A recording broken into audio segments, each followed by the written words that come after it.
Hello, my name's Paul and welcome to Talking Music, where every song has a story.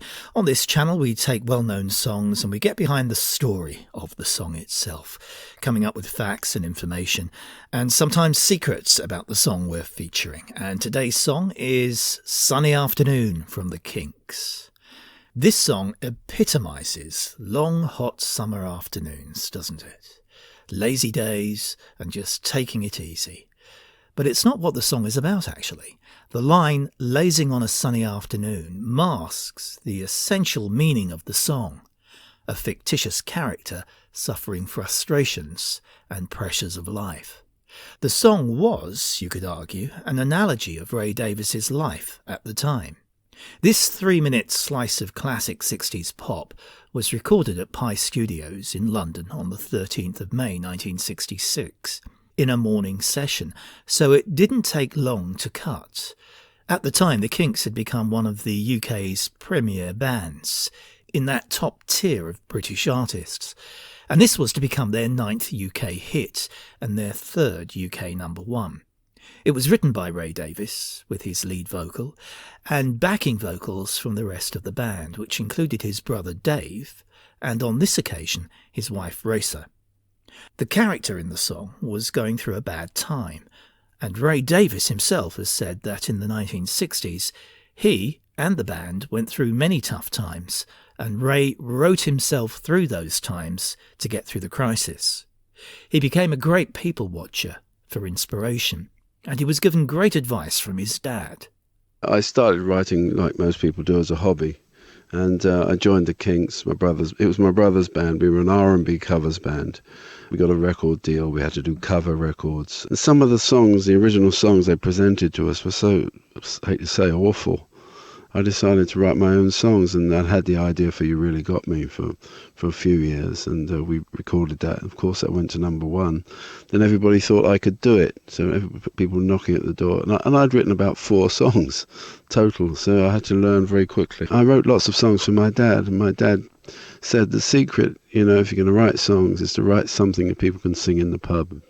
And he was right in that respect, certainly on some of the songs like Sunny Afternoon. A lot of Ray Davies' songwriting was based on social commentary.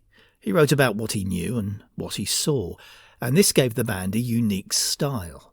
What he saw at the time was progressive high levels of taxation levied by the British Labour government, the big fat mama in the song. And what he knew was that behind the glossy facade of the band, things were not at all going well.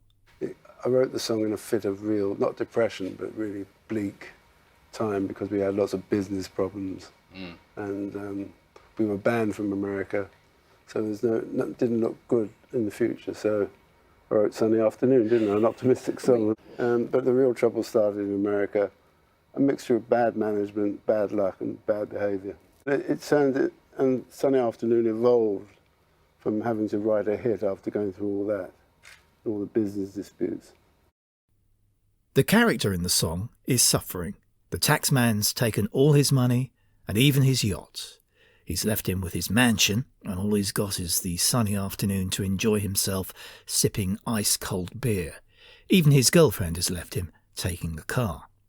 Though these weren't exactly the problems Ray Davies was facing, he was writing his way through his frustrations in what would be a catharsis. In fact, he hadn't written for a while until he wrote Sunny Afternoon. He remembers the day he started writing it. He was living in a very 1960s decorated house, with orange walls and green furniture. His 1-year-old daughter was crawling around on the floor, and he was wearing a polo neck sweater, and he composed the opening riff, playing on his white upright piano.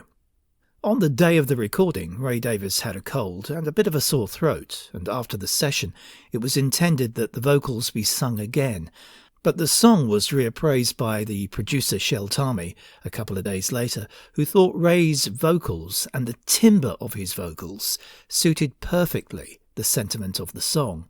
Ray himself came round to thinking that way as well, and thought later he sounded older than his 22 years at the time, and like someone who had all the problems of the world on his shoulders. The song came with a video, though months after it was a hit. The Kinks filmed Sunny Afternoon in a park in Brussels in early 1967 for a TV show in Belgium called Vibrato. And if you look carefully, you can see snow on the ground and on the trees, contrasting drastically with the notion of someone sipping ice-cold beer on a sunny afternoon.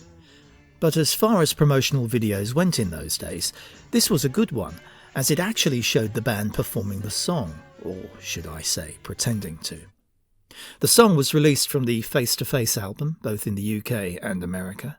The Kinks in the 60s didn't have the success a number of other British bands had in the United States, other bands that they were more successful than in the UK. This was because tensions within the group, especially between the two brothers, and legal and management issues prevented them from physically promoting their music there. Yes, there's always rivalry, tension between people who are related, but that sometimes helps music. And of course, it wouldn't be so bad if sometimes I could get a word in edgeways. No, it's not. It's not always. It's not that bad, really. Just when we're. I think what happened, it's a cheap, cheap. It's an easy shot to get press and publicity with. And let's face it, people love that. They love to read about conflict. They love to read, what's going on inside and insider's information. But let's see how Sunny Afternoon did anyway in the charts. First, the UK, and it did rather well. It was released as a single June the 3rd, 1966. And as you can see, by July the 9th, it took 5 weeks to get to the top, and it stayed there for 2 weeks. It went silver in the UK, making it the 10th best-selling single of that year. Distant Drums' Jim Reeves was the best-seller in the UK in 1966. But it was a very good year, though, for the Kinks in 1966. They were the third best-selling artists in the UK behind the Beach Boys and Dave D, Dozy, Beaky, Mick and Titch. Yes, even ahead of the Beatles and the Stones that year. And on the US Billboard chart, you can see beginning of October, that was their peak. They only reached number 14. But they had other hits in the US, much bigger songs than Sunny Afternoon. Earlier that decade, they had You Really Got Me, which was a big American hit. And in the 70s, they had Lola, a big US hit single. And even in the 1980s, 1983, they had Come Dancing, which was a US top 10 smash for them. The song made number 13 in Australia, but number 1 in Canada, in Ireland, Norway, and the Netherlands. And looking at that US Billboard chart for October the 1st, 1966, if you were wondering, the number 1 that week was The Association and Cherish. The band themselves have regarded their 60s success quite modestly, but they remain one of the most influential of all 60s groups and a shining example of Britpop. They have sold between 50 to 60 million records worldwide, which, as Ray Davies has said, puts them in the medium successful category, not at any time struggling, but not hitting the huge heights of commercial success either. They were a band that took their music seriously and were good enough to have millions of the record-buying public worldwide take their music, the music of the Kinks, to their hearts. The band's credibility was more important than record sales. They have an Ivor Novello Award for outstanding services to music. And their legacy, especially when talking about the 1960s, is one where they left an indelible mark. And this was one of their most memorable songs, Sunny Afternoon from the Kinks. And that's it for another Talking Music, where every song has a story. Do subscribe to the channel. All you need to do is click the subscribe button. Of course, it's absolutely free.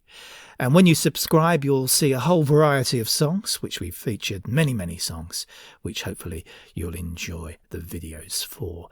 So do subscribe, and I'll catch you in the next video. So till then, I wish you well. Bye-bye.